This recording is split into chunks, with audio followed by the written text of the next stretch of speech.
Hola niños, mi nombre es Alison y hoy les voy a enseñar el sonido fonético de la letra S. Para empezar, vamos a estudiar las vocales A, E, I, O, U. Ahora bien, el sonido de la letra S es así.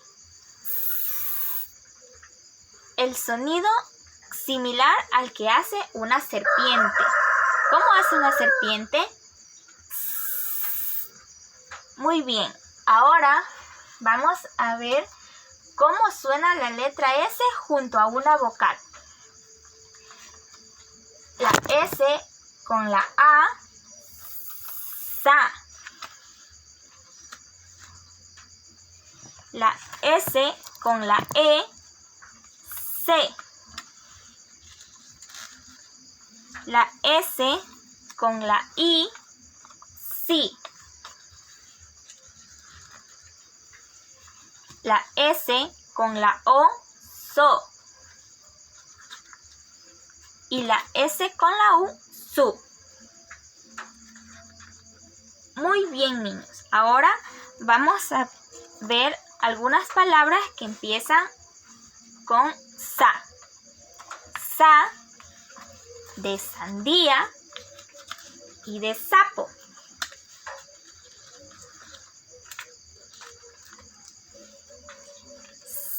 Se de semáforo y de secador.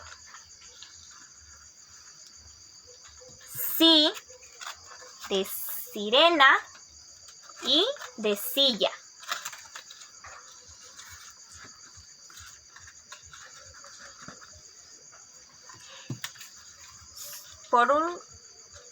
Continuamos con so.